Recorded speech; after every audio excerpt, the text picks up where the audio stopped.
እንግዲህ ክርስቲያኖች ያለ ኢየሱስ ህይወት የለንም ስንል እውነታችንን እኮ ነው፣ የምር እኮ ነው። ምክንያቱም እግዚአብሔር ሰጠን የሚባለው በረከት ሁሉ እግዚአብሔር እኛ ላይ ያፈሰሰ የሚባለው በረከት ሁሉ ይሄ ፍሬዝ አይጠፋው። ዳንክ ከተባለ ከክርስቶስ ጋር፣ ህይወት አገኘህ ከተባለ ከክርስቶስ ጋር፣ ነገ ላይ ትከብራለህ በክብር ትገለጣለህ ከተባለ ከክርስቶስ ጋር፣ በተደጋጋሚ ከክርስቶስ ጋር ከክርስቶስ ጋር ከክርስቶስ ጋር። የክርስቶስ ሞት የኛ ሞት እንደሆነ ታውቃላችሁ። ኢየሱስ ተሰቀለ ስንል እኔም ከነ አሮጌ ስጋዬ ተሰቀልኩኝ እያልኩኝ እንደሆነ ታውቃላችሁ። እናንተም እንደዛ። ይሄ ሞት አሮጌ የሆነውን ህይወት የምንሰቅልበት፣ ከክርስቶስ ጋር በእምነት ስንተባበር አሮጌ ለሆነ ህይወት የምንሞትበት፣ አዲስ ለሆነ ህይወት የምንነሳበት እንደሆነ የሞትና የትንሣኤ የክርስቶስ አክቲቪቲ በሱ ስራ ብቻ የሚገደብ ሳይሆን ዛሬም ከ2000 ዓመታት በኋላ ሰዎች ከሱ ጋር አብረው እንደሚሞቱ ከሱ ጋር አብረው እንደሚነሱ የምናውቅ ስንቶቻችን? we die together with him። ከሱ ጋር እንሞታለን፣ ከሱ ጋር ደግሞ እንነሳለን። እዛ ጋር የተሰቀለበት መስቀል የክርስቶስ ኢየሱስ መስቀል ብቻ ሳይሆን የኔም የናንተም መስቀል ነው እያልን ያለቀ የተፈጸመ ደግሞ አንተ ክርስቶስን ስታምን፣ አንቺ ክርስቶስን ስታምኒ በአንቺ ህይወት የተፈጸመ አንድ እውነት ልንገርህ፣ መልሱ ይሄ ነው።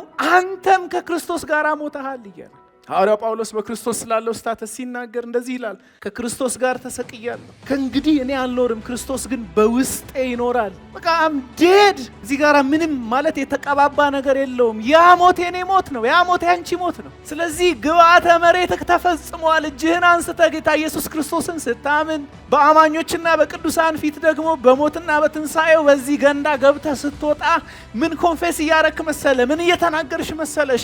ከክርስቶስ ጋር ሞቻለሁ፣ አዲስ ምዕራፍ ጀመርኩ፣ አሮጌው መንገድ አለፈ፣ አሮጌው መንገድ አለቀ፣ ይሄ ነው የመጨረሻው መስመር እያልን ያለን። አሮጌው ማንነታችን ከእርሱ ጋር ተሰቅሏል። ያ ስቅለት የኛ ስቅለት፣ ኢየሱስ የሞተው ያ ሞት የኔና ያንተ ያንቺ ሞት ነው።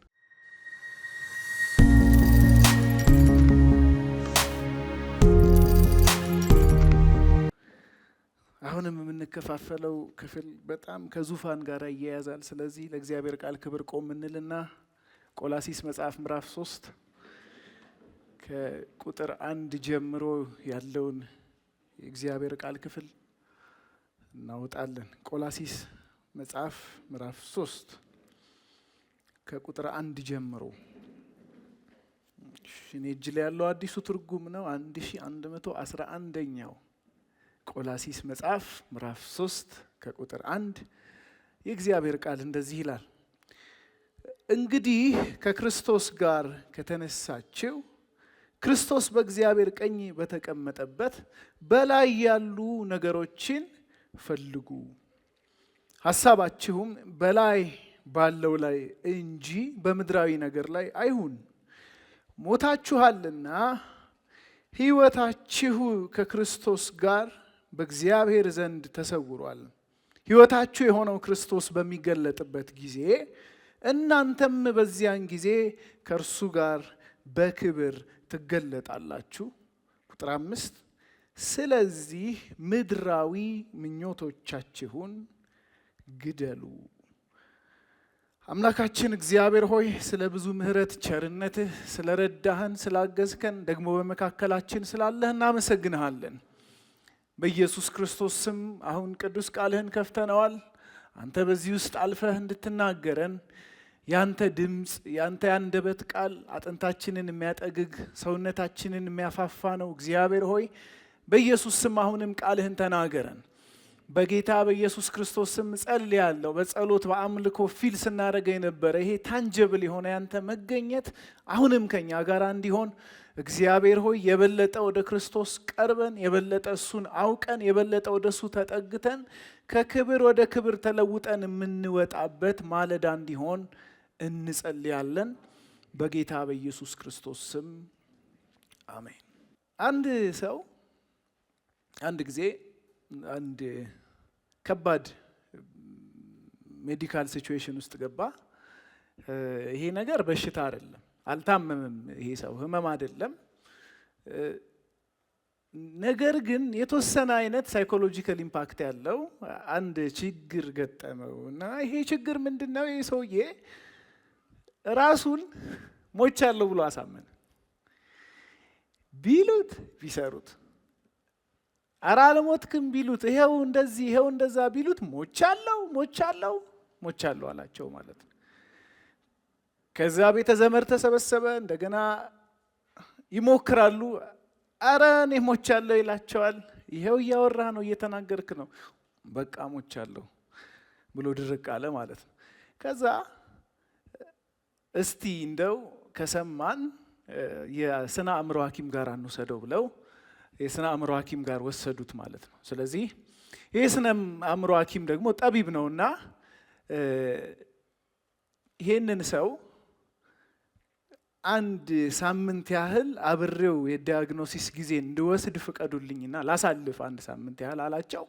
አንድ ሳምንት ያህል አሳልፉ አብረው ማለት ነው። እና በዛ አንድ ሳምንት ውስጥ እየደጋገመ ይህ ሰው ጭንቅላት ውስጥ ልብ ውስጥ ጥልቅ ብሎ እንዲገባ ሲያደርግ የነበረው ነገር ምንድነው? የሞተ ሰው ደም አይፈሰውም የሚለውን ነገር ማስተማር ጀመረ ማለት ነው። እና የተለያዩ ጥናቶችን አሳየው። ይዞት አይሲዩ ክፍል ምናምን ገባ። ምንድነው የሬሳ ክፍል የምትሉት ዶክ? ብቻ እዛ ውስጥ ገባ። ቆረጠው የተጋደመውን አስክሬን፣ ደም የለውም። ስለዚህ ደግሞ ይሄንን ለአንድ ሳምንት ያህል ካሳየው በኋላ ይህ ሳምንት መገባደጃ ላይ ሲጠናቀቅ ምን ይለዋል? እሺ አሁን ምን ተረዳህ ብሎ ይሄንን ሰው ጠየቀው ማለት ነው። የተረዳሁት የሞተ ሰው ደም አይፈሰውም፣ እሱን ተረድቻለሁ አለው ማለት ነው። ስለዚህ ይሄ የስነ አእምሮ ሐኪም በጣም ደስ አለው። በቃ ሀሳቤ ከግብ ደረሰ አለና አጠገቡ የነበረች አንዲት ምላጭ ነገር እንደዚህ አንስቶ ሰውየውን በስሱ ቆረጠው። ከዛ የሰውየው ደም ፈሰሰ ማለት ነው። ከዛ ደሙ ሲፈስ እንዴ እስከ ዛሬ ተሸውጄ በስማ ምናምን አለ ሰውየው። ከዛ ይሄ ስነ አእምሮ ሐኪም ምን ተረዳህ ብሎ ሲጠይቀው ለካ የሞተ ሰው ደም ይፈሰዋል አለ ማለት ነው።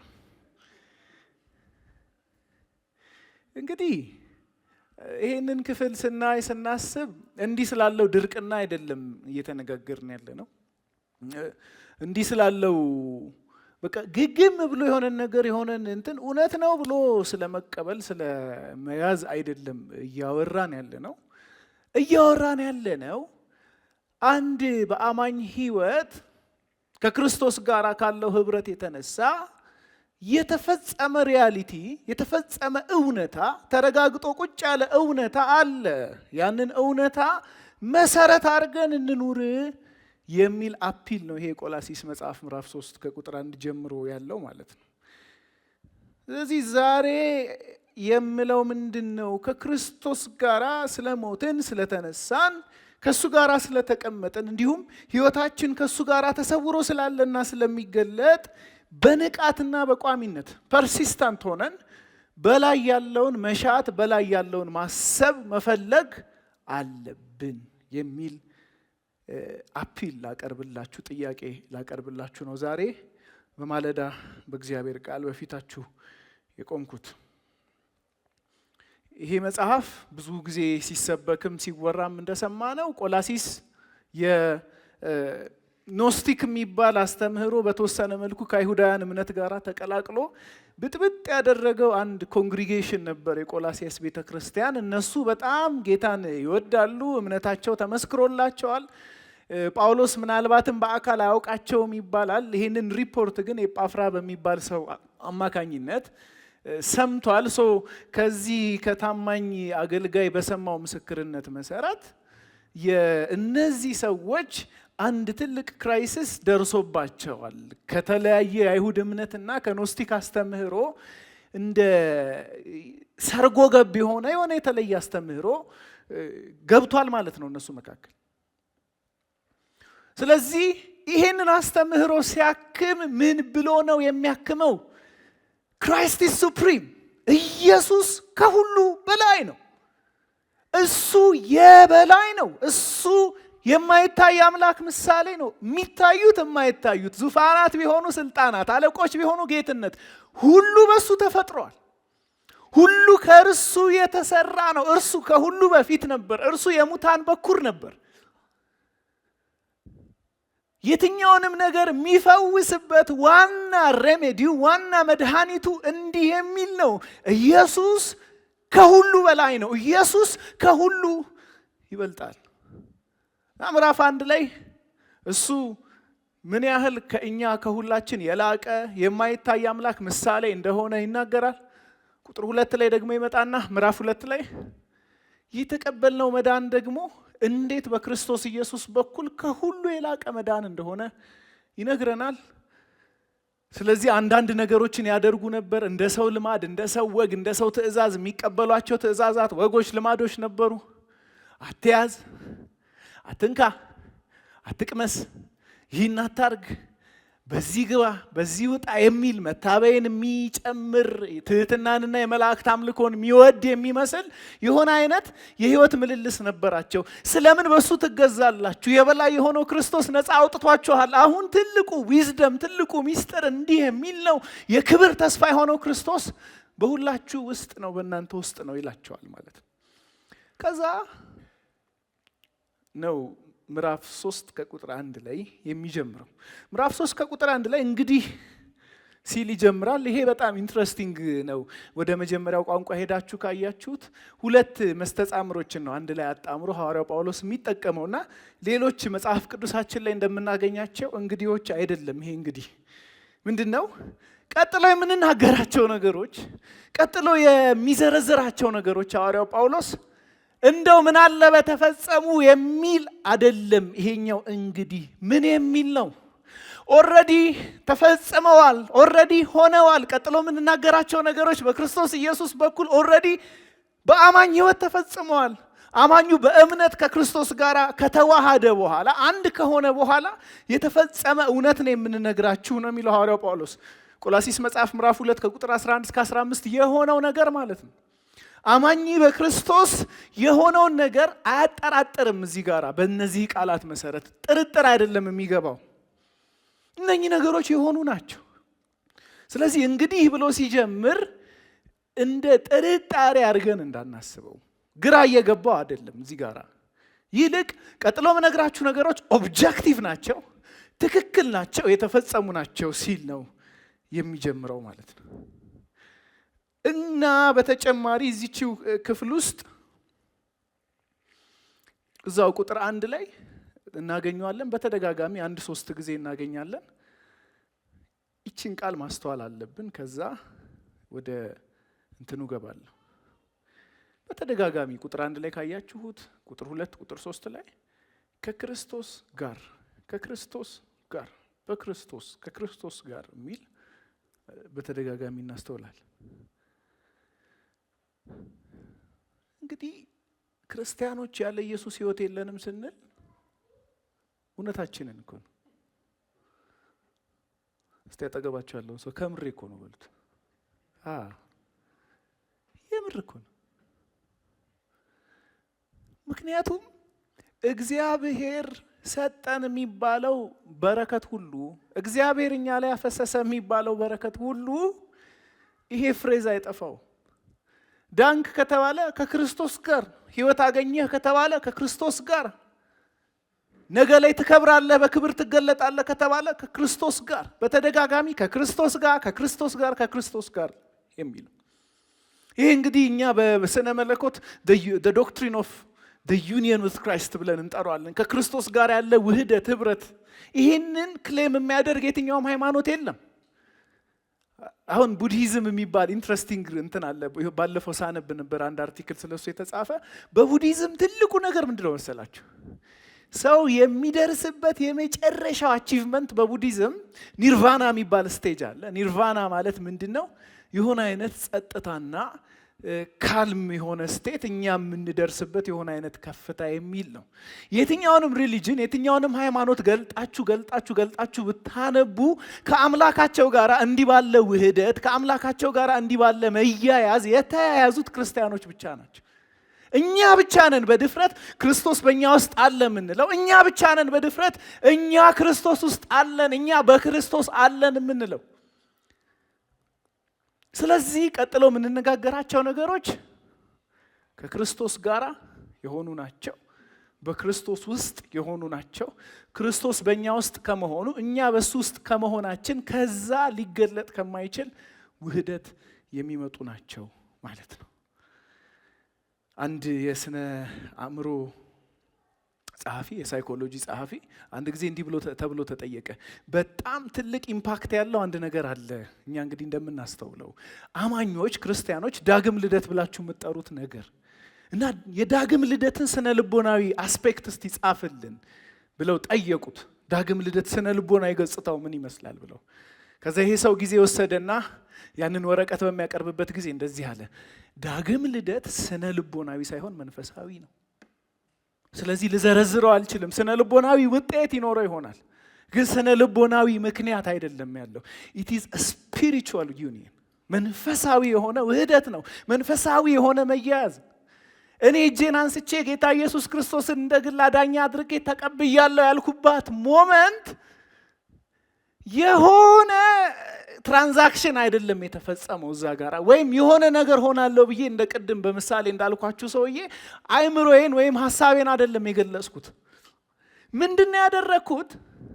መንፈሳዊ በሆነ መልኩ ከአዳኜና ከጌታዬ ጋር ዩናይት አድርጌያለሁ፣ ተዋህጃለሁ ያልኩኝ። እሱ ቤዝ ላይ ተመስርተን ጥቂት እንመልከትና እናበቃለን። እንግዲህ ሐዋርያው ይሄንን ነው የሚያደርገው። አሁን እነግራችኋለሁ። መሰረታዊ 4 የትንሣኤ ኮዞች ወይም የተፈጸሙ እውነታዎችን ይነግረንና 3 ነገሮችን ደግሞ አድርጉ ይለናል። ስለዚህ የዛሬው መልእክት 7 ነጥቦች አሉት። 4 በእኔና በእናንተ ሁኔታ ላይ የማይመሰረቱ፣ በእኔና በእናንተ ስታተስ ላይ የማይመሰረቱ፣ በእኔና በእናንተ መንፈሳዊ ህይወት ጥንካሬ ላይ የማይመሰረቱ፣ ነገር ግን ክርስቶስ ባደረገው ላይ የሚመሰረቱ 4 መሰረታዊ ነገሮችን ነግራችኋለሁ ከዚሁ ክፍል። ከዛ መጨረሻ ላይ ደግሞ 3 ሐዋርያው የሚሰጣቸው ምክሮችን ከዚሁ ክፍል እንመለከታለን። ኢየሱስ ጌታ ነው። ዛሬ እንግዲህ ዳግማዊ ትንሣኤ ነው እንደምናውቀው እና ዳግማዊ ትንሣኤ እንደ በዓል የሚከበረው ወገኖቻችን ጋር እንዴት ነው? ሞር የእንትን ነገር ነው። ይሄ የቶማስ ምስክርነት ነው አይደለ? ቁስሉን ከነካ ከዳሰሰው በኋላ ጌታዬ አምላኬ ያለው እሱ ምስክርነት ነው ዳግማዊ ትንሣኤ ተብሎ የሚከበረው። እኔ ግን በተወሰነ መልኩ የኛ ዳግማዊ ትንሣኤ ሳይለይ አይቀርም። ቁጥር 3 ከዳግማዊ ስቅለት ስንጀምር ሞታችኋል። ከዳግማዊ ስቅለት እንጀምራለን። ሞታችኋል። ቁጥር 3 ሞታችኋልና። ስንቶቻችሁ ይሄንን አስተውላችሁ ታውቃላችሁ? የክርስቶስ ሞት የኛ ሞት እንደሆነ ታውቃላችሁ?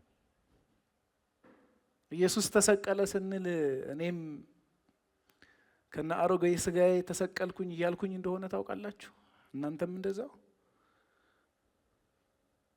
ይሄ ሞት አሮጌ የሆነውን ህይወት የምንሰቅልበት፣ ከክርስቶስ ጋር በእምነት ስንተባበር አሮጌ ለሆነ ህይወት የምንሞትበት፣ አዲስ ለሆነ ህይወት የምንነሳበት እንደሆነ የሞትና የትንሣኤ የክርስቶስ አክቲቪቲ በሱ ስራ ብቻ የሚገደብ ሳይሆን ዛሬም ከ2000 ዓመታት በኋላ ሰዎች ከሱ ጋር አብረው እንደሚሞቱ ከሱ ጋር አብረው እንደሚነሱ የምናውቅ ስንቶቻችን ነን? we die together with him። ከሱ ጋር እንሞታለን፣ ከሱ ጋር ደግሞ እንነሳለን። ኢየሱስ ክርስቶስ ተሰቀለ ብዬ ኮሜሞሬት ሳደርግ አንድ መጽሐፍ ቅዱስን እንደሚያምን ክርስቲያን ምን እያሰብኩ ነው? ምን እያስተዋልኩ ነው? እሱ ሲሞት እኔም ሞቻለሁ፣ የእሱ ሞት የእኔም ሞት ነው እያልኩ ነው። እዛ ጋር የተሰቀለበት መስቀል የክርስቶስ ኢየሱስ መስቀል ብቻ ሳይሆን የእኔም የእናንተም መስቀል ነው እያልን ነው።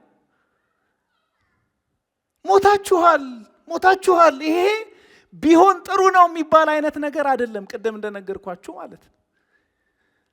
ብትሞት ሳይሻል አይቀርም እያለ አይደለም ሐዋርያው ጳውሎስ እዚህ ጋር። መሞት እኮ ጥሩ ነው እያለም አይደለም ሐዋርያው እዚህ ጋር። ሐዋርያው እያለ ያለው ያለቀ የተፈጸመ ደግሞ አንተ ክርስቶስን ስታምን፣ አንቺ ክርስቶስን ስታምኚ በአንቺ ህይወት የተፈጸመ አንድ እውነት ልንገርህ፣ መልሱ ይሄ ነው። አንተም ከክርስቶስ ጋር ሞተሃል እያለ አንዴ ይህንን ያዙልኝ። ሮሜ መጽሐፍ ምዕራፍ 6 ከቁጥር 6 ከእንግዲህ የኃጢአት ባሪያዎች እንዳንሆን የኃጢአት ሰውነት እንዲሻር አሮጌው ሰዋችን ከእርሱ ጋር እንደተሰቀለ እናውቃለን። ይርዴድ ገላትያ መጽሐፍ ምዕራፍ 2 ከቁጥር 20 ሐዋርያው ጳውሎስ በክርስቶስ ስላለው ስታተስ ሲናገር እንደዚህ ይላል፣ ከክርስቶስ ጋር ተሰቅያለሁ፣ ከእንግዲህ እኔ አልኖርም፣ ክርስቶስ ግን በውስጤ ይኖራል። በቃ አምዴድ እዚህ ጋር ምንም ማለት የተቀባባ ነገር የለውም። ያ ሞት የኔ ሞት ነው፣ ያ ሞት ያንቺ ሞት ነው። ስለዚህ ግብአተ መሬትህ ተፈጽሟል። እጅህን አንስተህ ጌታ ኢየሱስ ክርስቶስን ስታምን በአማኞችና በቅዱሳን ፊት ደግሞ በሞትና በትንሣኤው በዚህ ገንዳ ገብተህ ስትወጣ ምን ኮንፌስ እያረክ መሰለ? ምን እየተናገርሽ መሰለሽ? ከክርስቶስ ጋር ሞቻለሁ። በቃ የኔ ህይወት በቃ እዛ ጋር አከተመ። አዲስ ምዕራፍ ጀመርኩ። አሮጌው መንገድ አለፈ፣ አሮጌው መንገድ አለቀ። ይሄ ነው መጨረሻው፣ ይሄ ነው መጨረሻው መስመር እያልን ያለ ነው። አሮጌው ማንነታችን ከእርሱ ጋር ተሰቅሏል። ያ ስቅለት የኛ ስቅለት ነው። ኢየሱስ የሞተው ያ ሞት የኔና ያንተ ያንቺ ሞት ነው። እስቲ ሞቻለሁ በሉ። ይሄ መጽሐፍ ቅዱስ እውነት እና እንትን ነው። ብዙም ያልተቀበለው እንዳለ ፊል ስለማድረግ ድገሙት እስቲ። ያጠገባቸው ያለውን ሰው ሞተሃል በሉት፣ አስረግጡትና ይርዴድ ይሄን የእግዚአብሔር ቃል የሚለን፣ ይሄን የእግዚአብሔር ቃል የሚነግር የለም። እንደው ስሜ አለ እንጂ የለው። ምናሴ የሚል የሆነ ስም አለ እንጂ ነው የለው። ሞቻለሁ፣ ሞታሃል፣ ሞታችኋል፣ ሞተናል። ሁለተኛ ክርስቶስ ሞቶ እንዳልቀረው እሱ ደግሞ እንደተነሳው እኛም እናንተም ተነስተናል። ትንሣኤውም ያንተ ነው። ቅድም ሞቶ ያንተ ነው እንዳልኩት ሁሉ እግዚአብሔር ቃል ምን ይለናል? ትንሣኤውም የኛ ነው። ስለዚህ የአማኝ ዳግማዊ ትንሣኤ ያልኩት ይሄንን ነው። ምናልባት ያንን ማክበሩ ክፋት ላይኖረው ይችላል። ግን እውነተኛ ዳግማዊ ትንሣኤ መቼ ነው የተከናወነው? ቆሜ ኢየሱስ ክርስቶስን ኮንፌስ ባደረኩበት በዛሽ ቀን፣ አምናለሁ ብዬ ልቤን እሱ ላይ በጣልኩባት በዛሽ ቀን የምናሴ ደግሞ ዳግማዊ ትንሣኤ ሆኗል። እንደ ሞተው እኔም ሞቻለሁ እንዳልኩት እንደ ተነሳው እኔም ተነስቻለሁ። እንደ ተነሳው አንተም ተነስተሃል፣ አንቺም ተነስተሻል። ስለዚህ ያለፈው ሳምንት ያሰብነው ሕማማት ያሰብነው ሞት የክርስቶስ ብቻ ሳይሆን ያንተም ያንቺም እንደሆነ ሁሉ አሁን ደግሞ በዚህኛው ሳምንት ደግሜ ላሳስባችሁ የምወደው ያ ሞት የኛ እንደሆነው ቅዳሜ ሴሌብሬት ያደረግነው እሁድ ደግሞ ከቤተሰቦቻችን ጋር ያከበርነው ያ ትንሣኤ የኛ ትንሣኤ።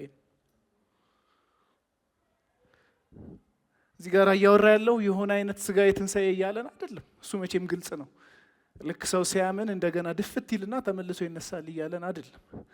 ግን የእግዚአብሔር የሆነ አይነት መለኮታዊ አሰራር አዲስ ህይወትን ሰጥቶሃል፣ አዲስ ህይወትን ሰጥቶሻል፣ ሰጥቶናል እያለን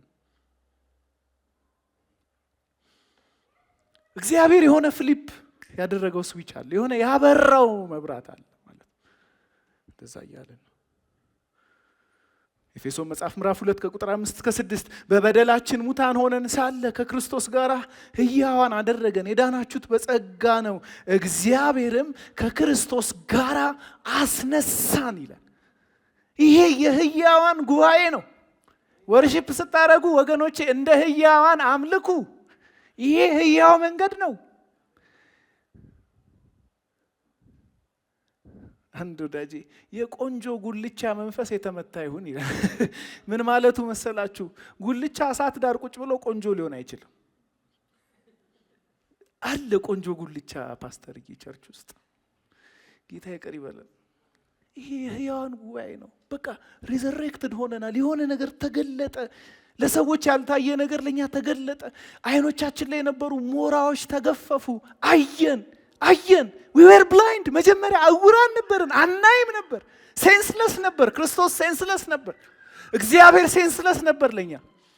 የመለኮት ነገር ግራ ነበር ለኛ። ምንረዳው፣ ምናስበው፣ ኮምፕሪሄንድ የምናደርገው አልነበር። ከዛስ ዊሲ ዕውራን ነበርን። ድሮ የምናያቸው ዋው የምንላቸው ነገሮች ለካ ጨለማ ናቸው፣ ከንቱ ናቸው። ለካ የክርስቶስ ክብር ከሁሉ ይበልጣል እንድንል ሆነን አይኖቻችን ተከፈቱ። ከሱ ጋራ ተነሳን፣ ከሱ ጋራ አስነሳን። ይሄ ትንሣኤ የክርስቶስ ትንሣኤ ብቻ አይደለም፣ የኔም ትንሣኤ ነው፣ ያንተም ያንቺም ትንሣኤ ነው። ኢየሱስ ተነሳ ስንል እያልን ያለነው ምንድን ነው? የኔን ሞት ይዞ እንደሞተው ሁሉ እኔን ወክሎ ደግሞ ከሙታን በኩር ሆኖ ኢየሱስ ተነሳ እያልኩኝ ነው። ተባብሬያለሁ አሁን ከሱ ጋር አም ዩናይትድ ዊዝ ሂም፣ ከሱ ጋር አንድ ሆኛለሁ፣ ህብረት አድርጌያለሁ ስንል ምን እያልን ነው? ከሱ ጋር አብረን ተነስተናል እያልን ነው። ክብር ይሁንለት። ስቅለት ስናከብር የክርስቶስ ስቅለት ኤንድ FYI ብለን እንጽፋለን። የኔም ስቅለት ነው። ትንሣኤ ብለን ስናከብር የክርስቶስ ትንሣኤ FYI የኔም ትንሣኤ እያልን ነው። አሹ ይሄ የሕያዋን ጉባኤ ነው። ይሄ ሕያው መንገድ ቤተ ክርስቲያን ነው።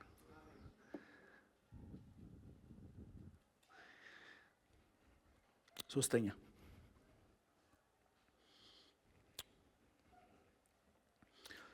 ቁጥር 3 ሞታችኋልና ሕይወታችሁም ይሄ ሪዘሬክሽን በሞትና በትንሣኤ የተቀበልነው ይሄ ሕይወት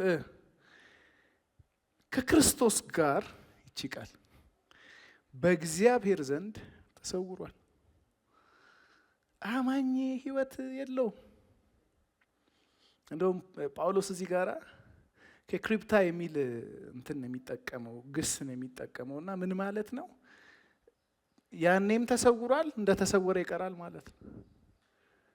ሕይወቴ ካልክ እዛ ነው ያለው። የተሰወረ ነው፣ ለዚህ ዓለም የሚታይ አይደለም፣ ቪዚብል አይደለም። ኤፍ ብሩስ የሚባል አንድ የኒው ቴስታመንት ስኮላር እንደዚህ ብሎ ይናገራል። ተሰውሯል ስንል ኢንአክቲቭ ነው እያልን አይደለም፣ ወይም ፈዛዛ ነው እያልን እንቅስቃሴ የለውም እያልን አይደለም። ነገር ግን የአማኞች መንፈሳዊ ሪያሊቲ የሚገለጠው ወደፊት ነው እያልን ነው። ስለዚህ ሶስተኛ ማድረጉም የኔ ነው። አንደኛ ጴጥሮስ ምዕራፍ 3 ከቁጥር 22 እርሱም ወደ ሰማይ ወጥቶ በእግዚአብሔር ቀኝ ያለ መላእክትና ስልጣናት ተገዝተውለታል። የኛስ ይኸው ቁጥር 3 ሕይወታችሁ ከክርስቶስ ጋር በእግዚአብሔር ቀኝ ተሰውሯል። እሱ ላይ ወጥቶ ሲቀመጥ አብረ ተቀመጥክ። ኢየሱስ ጌታ ነው። ለዛ ነው ዳውት የሌለን። ለዛ ነው ወንጌል ስንናገር አንድ ሰው መታችሁ አንድን ወንጌላዊ ክርስቲያን የት ነው ከሞትክ በኋላ የምትሄደው ብላችሁ ብትጠይቁት ከክርስቶስ ጋር ዩናይትድ እንደሆነ ስለሚያውቅ ምንም አይነት ሁኔታ ምንም አይነት ነገር ውስጥ ይሁን ደረቱን ነፍቶ እንደዚህ ይላችኋል፣ ሰማይ ይላችኋል። ለምን? ተሰውረናል። we're hidden with Christ። ከሱ ጋር ተሰውረናል። እኔ እንደው ምኞቴን አይደለም የምነግራችሁ የእግዚአብሔር ቃል የሚለውን ነው የምንናገረው።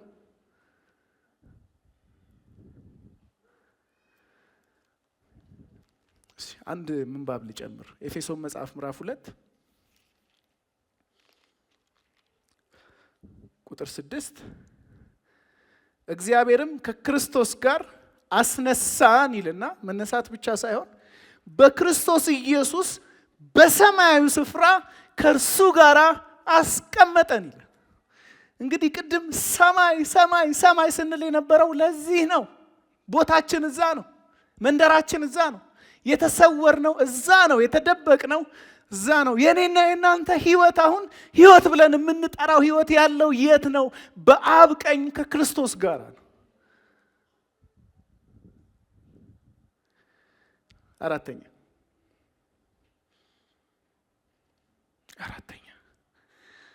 ትገለጣላችሁ። ቁጥር 4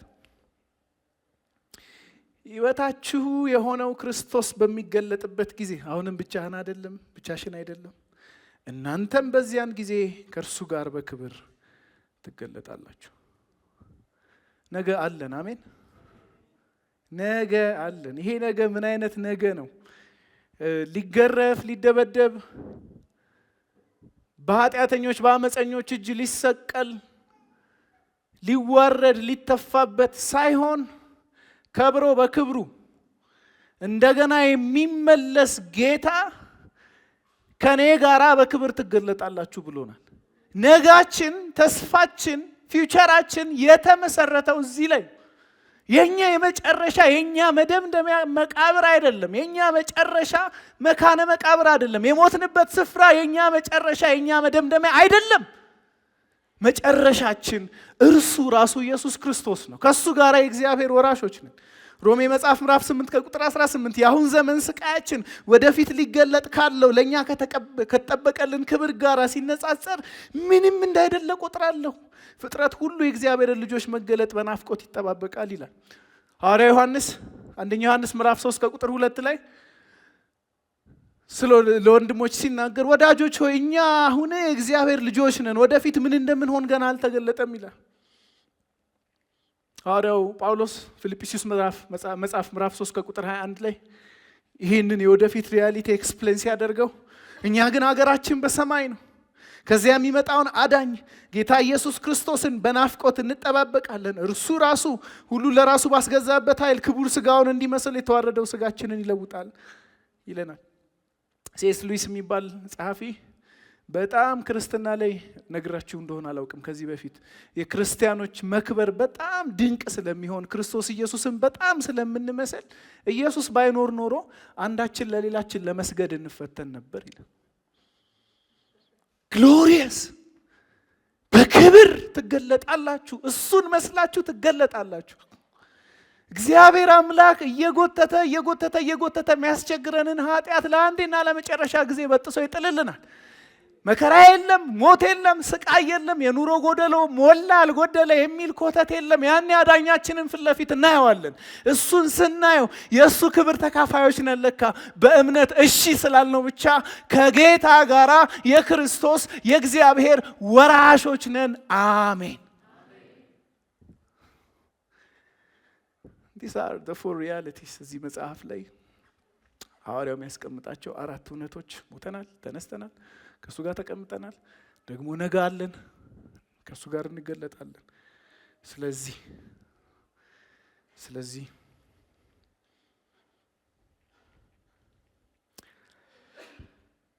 አንደኛ ፈልጉ።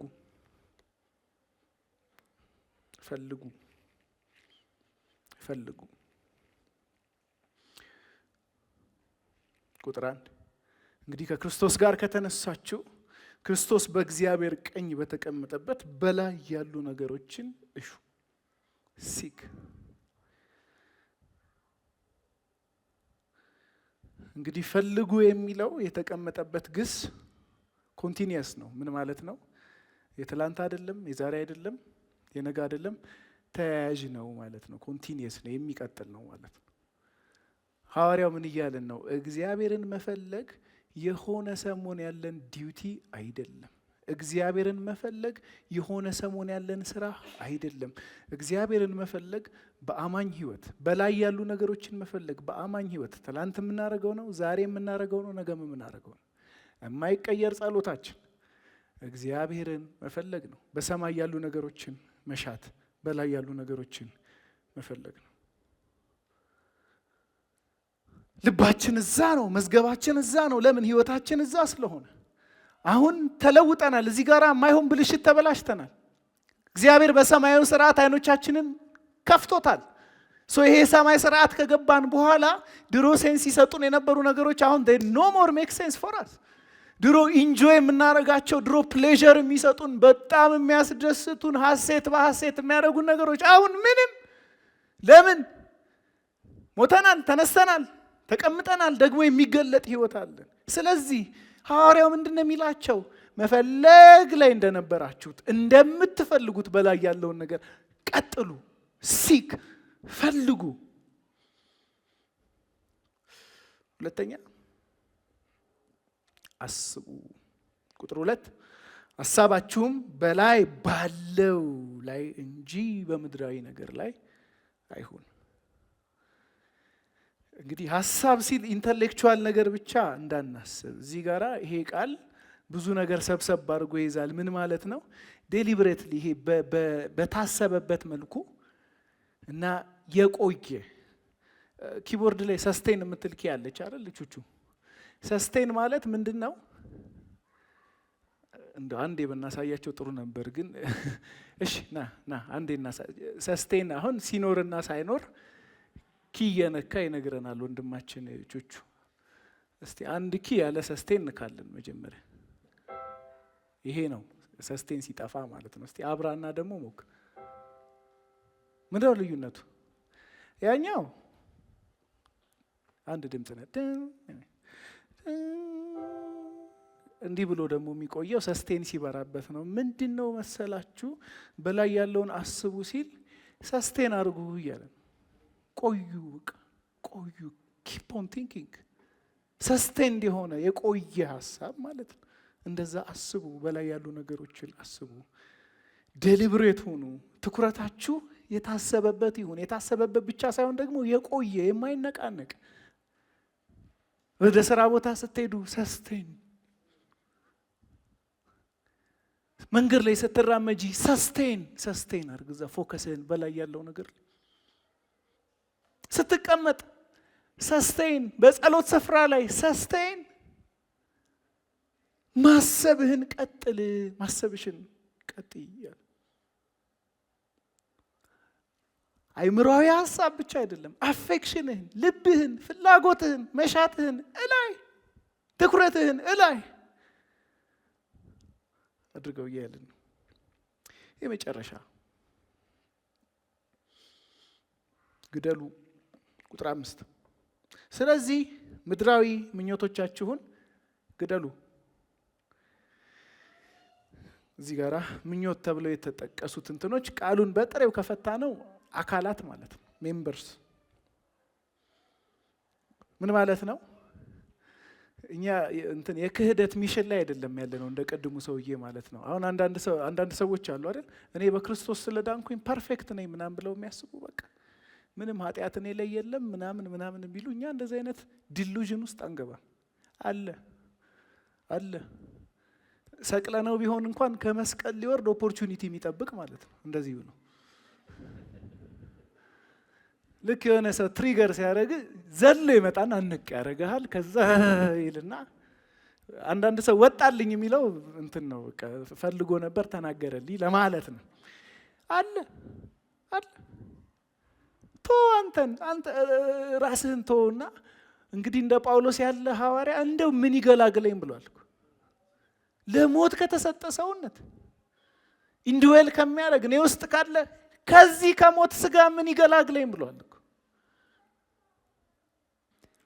እንዴ። የክርስቶስን ዳግም ምጽአት እኮ የምንጠብቀው አንዱ ከዚህ እንዲገላግለን ነው። ግደል የለም የዛኔ ሞቷል ኦልሬዲ። እንግዲህ ሞታችን የሚፈጸመው የዛኔ ነው እና ግደል የለም የዛኔ። አሁን ግን ግደል አለ።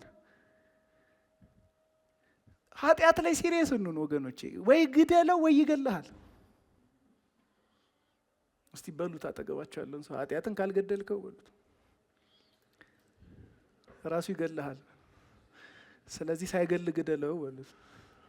የስ ሲሪየስ ሁኑ፣ ሞርቲፋይ አድርጉ። ሮሜ መጽሐፍ ምዕራፍ 8 ከቁጥር 13 እንግዲህ ዕዳ አለብን እንደ ስጋ ፍቃድ እንኖር ዘንድ ግን ለስጋ አይደለም። እንደ ስጋ ፍቃድ ብትኖሩ ትሞቱ ዘንድ አላችሁ። በመንፈስ ግን የሰውነትን ስራ ምን ብትሉ ብትገድሉ። እንደዚህ አይነት አቲቲዩድ ይኑረን። ፋይተር የሆነ አቲቲዩድ፣ ተጋዳይ የሆነ አቲቲዩድ። ኃጢአትን እንዲህ ማያሽሞነሙን ማለት ነው። አያቴን ብታየው ከኔ ብስ ነበር ብሎ አንዳንዱ ያሽሞነሙነዋል አይደል? እንደዚህ ሲቆጣ ብታየው አረ ምንም አይመልሰውም። እኔም በሱ ወጥቼ ነኝ። አልወጣህም፣ ግደለው። አረ እኔ በባህሪዬ ምን እኔ ትላለህ ሞቻለሁ ብለህ ግደለው። አልገባህም እኮ እኔ ማለት እኔ ሽንተዬ ኔት ግደዩ። ኪል ሲሪየስ እንሁን። የሚረዳ ጸጋ አለ። እሺ የተወሰኑ ነገሮችን ልናገርና ጸልየን እናበቃለን። አንደኛ እስቲ በትንሣኤ ህይወት መመላለስ ይሁንልን። እግዚአብሔር ይርዳን። አሜን። በትንሣኤ ህይወት እንመላለስ። እስቲ ይህንን አስቡት በየቀኑ። ሞቻለሁ ለካ ከክርስቶስ ጋር። ሞቱ ለካ የኔ ነው። ሞቱ ለካ የኔ ነው። ከክርስቶስ ጋር ሞቻለሁ። ያ ስቅለት የኔም ስቅለት ነው። ያ ሞት የኔም ሞት ነው። እናስበው እስቲ። እንደው ኢምፓክቱን አስቡት። እኛ ህይወት ላይ፣ እኛ ምርጫ ላይ ይሄ እውነት የሚኖረው ለካ ከክርስቶስ ጋር ተነስቻለሁ። ለካ አይ ኖ ሎንገር አም አላይቭ። ለካ እኔ አልኖርም። ለካ ክርስቶስ ነው የሚኖረው በእኔ ህይወት። ባሮች አይደለንም። የኃጢአት ባሮች አይደለንም። ስሌቭስ አይደለንም። አሁን በክርስቶስ ኢየሱስ ልጆች ነን። ልጆች ነን። ድነናል። ሕያዋን ሆነናል። ይህንን እያሰብን የትንሣኤ ህይወታችንን እያሰብን ክርስቶስ ኢየሱስ በትንሣኤ ያደረገንን እያሰብን ክርስቶስ ኢየሱስ በትንሣኤ የሆነልንን እያሰብን በዛ ህይወት እንኖር። ሁለተኛ እባካችሁ ገዳዮች ሁኑ። ገዳዮች ሁኑ። ፊውሪየስ እንሁን። አንዱ የክርስትና ኢሜጅ ሐዋርያት የሚሰጡን ኢሜጅ የጦርነት ነው፣ የመጋደል ነው። የሰው ልጅ ያፈጠጠ ዋነኛ ጠላቱ አሮጌው ማንነቱ ነው። በሲሪየስ ነው መጋደል ያለብን። በሲሪየስ ግደሉ ይላል። መጨረሻ ያልተቋረጠ ፍላጎታችን፣ ያልተቋረጠ ረሃባችን፣ ያልተቋረጠ መሻታችን ሰማይ ይሁን። አሜን ትላላችሁ? እኛ አማኞች ልባችን እፍ የሚለው እርፍ የምንለው ሰማይን ያየለታ ነው፣ ጌታን ያየለታ ነው። መሻታችን እሱ ነው፣ ረሃባችን እሱ ነው፣ ፍላጎታችን እሱ ነው።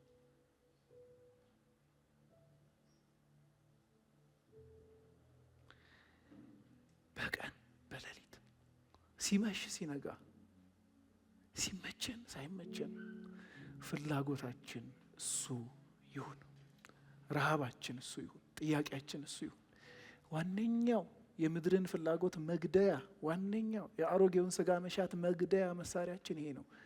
እግዚአብሔርን መፈለግ፣ ሰማይን መፈለግ፣ ሰማይን መራብ፣ እግዚአብሔርን መራብ፣ እሱን መጠየቅ፣ እሱን መፈለግ፣ እሱን መጠማት የማይቋረጥ ሰስቴንድ የሆነ አይኖቻችን ሊያተኩሩበት የሚገባ እውነት። የእውነት ምን ማርኮን እዚህ መጣንና ምን ካፕቲቬት አድርጎን እዚህ መጣንና ኢዝንቲት የሰማዩ ስርዓት አይደለም አይደለም? የሰማይ ፈገግታ አይደለም? እግዚአብሔር ፈገግ ያለለታ መገኘቱን የሆነች ግሊምስ ያሳየለታ ያንን ቀብድ የተቀበለለታ የመንፈሱ መያዣ የሰጠለታ ሰማይን የተለማመደለታ ያኔ አይደለ እንዴ ክርስቲያኖች ነን ያልነው? ያኔ አይደለ እንዴ ወሰንነው? ፈልጉ። አይቋረጥ፣ ትኩረት አይቋረጥ፣ ረሃብ አይቋረጥ፣ ጥያቄ አይቋረጥ። ለምን? ይሄ ዓለማችን ነው ለኛ። ይሄ ዓለማችን ነው ለኛ። ይሄ ነገ ውርሳችን ነው ለኛ። ይሄ ነገ የምንጠብቀው ኤክስፔክቴሽናችን ነው ለኛ። ሲክ ፈልግ ማለት እዛ ጋር ዞቴው ዘተርም በጣም እንትን ነው፣ ጠንካራ ነው። በብርቱ ፈልገው። ልብህን ሰጥተህ፣ ማንነትህን ሰጥተህ፣ ራስህን ሰጥተህ ፈልገው። ፈልጊው በላይ ያሉ ነገሮች ላይ ሳንሄድ ለምን ይሆን እግዚአብሔርን እዚህ ጋር ወደ ላይ ወተን የምናመልከው? እሱ ነው ማርኮ እዚህ ያስቀረን፣ ማርኮ የሰማይ ዜጎች ያደረገን። ተበላሽቷል ወገኖች። እንደው ይህን እንዳትጠብቂ ማንነታችን እንዳይሆን ሆኖ ተበላሽቷል። በምድር ፕሌዠር ላይረካ ማለት ነው። ምድር በምታጎርሰው የተለያየ ነገር ላይረካ ላይጠግም ማለት ነው። አንዴ የሰማይ ስርዓት ራሳችንን አበላሽቶታል። አንዴ ስለዚህ ምንድነው አይኖቻችን እዛ ቢደክመን እዛ ብንበረታ እዛ ሰስቴን እንደሆነው ፎከሳችን ያልተቋረጠው ትኩረታችን እዛ